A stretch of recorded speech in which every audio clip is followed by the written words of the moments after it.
ಮಧುಮೇಹ ಅಥವಾ ಸಕ್ಕರೆ ಕಾಯಿಲೆ ಎನ್ನುವುದು ಜೀವನ ಶೈಲಿಗೆ ಸಂಬಂಧಿಸಿದ ಕಾಯಿಲೆ. ಕೆಲವೊಮ್ಮೆ ಆನುವಂಶಿಕವಾಗಿಯೂ ಬರುತ್ತದೆ.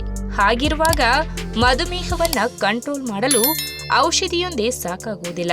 ಸೇವಿಸುವ ಆಹಾರದ ಕಡೆಗೂ ನಿಗಾ ವಹಿಸುವುದರ ಜೊತೆಗೆ ವ್ಯಾಯಾಮವು ಮುಖ್ಯವಾಗಿದೆ. ಅದರಲ್ಲೂ ಡಯಟ್ ಫಾಲೋ ಮಾಡುವುದು ಅತ್ಯಗತ್ಯ. ಏಕೆಂದರೆ ಇದರಲ್ಲಿ ನೀವು ಸೇವಿಸುವ ಪ್ರತಿಯೊಂದು ರಕ್ತಕ್ಕೆ ಸಕ್ಕರೆಯನ್ನ ಸೇರಿಸುತ್ತದೆ ಮತ್ತು ಮಧುಮೇಹದ ಕಾಯಿಲೆಯನ್ನ ತ್ವರಿತವಾಗಿ ಹೆಚ್ಚಿಸುತ್ತದೆ. ಈ ಪರಿಸ್ಥಿತಿಯಲ್ಲಿ ನಿಮ್ಮ ಆಹಾರವನ್ನ ನಿಯಂತ್ರಿಸುವುದು ಮತ್ತು ಕಾರ್ಬೋಹೈಡ್ರೇಟ್ಗಳ ಪ್ರಮಾಣವು ಕಡಿಮೆ ಇರುವಂತಹ ಆಹಾರವನ್ನ ಸೇವಿಸುವುದು ಬಹಳ ಮುಖ್ಯ. ಅಂತಹ ಆಹಾರದಲ್ಲಿ ಒಂದು ಪನ್ನೀರ್. ಹಸಿ ಪನ್ನೀರ್ ಹೆಚ್ಚಿನ ಪ್ರೋಟೀನ್ ಮತ್ತು ಕಡಿಮೆ ಕಾರ್ಬೋಹೈಡ್ರೇಟ್ಗಳಲ್ಲಿ ಸಮೃದ್ಧವಾಗಿದೆ. ಇದರ ಸೇವನೆಯು ದೇಹಕ್ಕೆ ಹಲವು ವಿಧಗಳಲ್ಲಿ ಪ್ರಯೋಜನಕಾರಿಯಾಗಿದೆ. ಹಾಗಾದ್ರೆ ಅವುಗಳು ಯಾವುವು ಎಂಬುದನ್ನ ಇವತ್ತಿನ ವಿಡಿಯೋ ಮುಖಾಂತರ ತಿಳಿದುಕೊಳ್ಳೋಣ.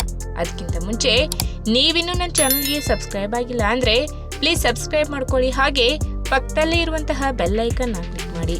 ಪನ್ನೀರ್ನಲ್ಲಿ ಕಡಿಮೆ ಗ್ಲೈಸೆಮಿಕ್ ಇಂಡೆಕ್ಸ್ ಇರುವುದರಿಂದ ಮಧುಮೇಹಿಗಳಿಗೆ ಆರೋಗ್ಯಕರ ಆಹಾರವಾಗಿದೆ. ಪನ್ನೀರ್ನಲ್ಲಿ ಕಾರ್ಬೋಹೈಡ್ರೇಟ್ಗಳು ಕೂಡ ಕಡಿಮೆಯಾಗಿರುವುದರಿಂದ ರಕ್ತದಲ್ಲಿನ ಸಕ್ಕರೆ ಮಟ್ಟವನ್ನು ಒಮ್ಮೆಲೆ ಹೆಚ್ಚಿಸುವುದಿಲ್ಲ. ಪನ್ನೀರ್ ಪ್ರೋಟೀನ್ಗಳು ಮತ್ತು ವಿವಿಧ ಸೂಕ್ಷ್ಮ ಪೋಷಕಾಂಶಗಳಲ್ಲಿ ಸಮೃದ್ಧವಾಗಿದೆ. ಇದು ಉತ್ಕರ್ಷಣ ನಿರೋಧಕಗಳಾಗಿ ಕಾರ್ಯನಿರ್ವಹಿಸುತ್ತದೆ. ಇದು ಮೂಳೆಗಳು, ಹಲ್ಲು ಮತ್ತು ಹೃದಯದ ಆರೋಗ್ಯಕ್ಕೆ ಉತ್ತಮವಾಗಿದೆ.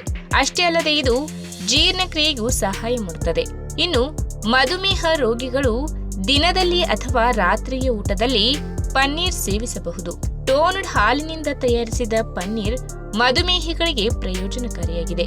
ಶುಗರ್ ರೋಗಿಗಳಿಗೆ ದಿನಕ್ಕೆ 80 ರಿಂದ 100 ಗ್ರಾಂ ಪನ್ನೀರ್ ಸೇವಿಸಿದರೆ ಸಾಕು. ಇನ್ನು ಸಕ್ಕರೆ ಕಾಯಿಲೆ ರೋಗಿಗಳಿಗೆ ಪನ್ನೀರ್ ಸೇವನೆಯು ತುಂಬಾ ಪ್ರಯೋಜನಕಾರಿಯಾಗಿದೆ.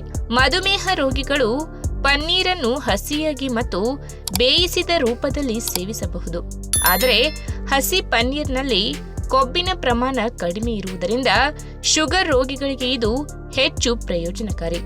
ಇದಲ್ಲದೆ ಪನ್ನೀರನ್ನು ಪ್ರತ್ಯೇಕ ಭಕ್ಷ್ಯವಾಗಿಯೂ ತಿನ್ನಬಹುದು. ಪನ್ನೀರನ್ನು ತಯಾರಿಕೆಗಳು ಮತ್ತು ತಿಂಡಿಗಳ ರೂಪದಲ್ಲಿಯೂ ಸೇವನೆ ಮಾಡಬಹುದಾಗಿದೆ. ಹೀಗಾಗಿ ಪನ್ನೀರ್ ಸೇವನೆಯು ಮಧುಮೇಹಿಗಳಿಗೆ ತುಂಬಾ ಲಾಭದಾಯಕವಾಗಿದೆ.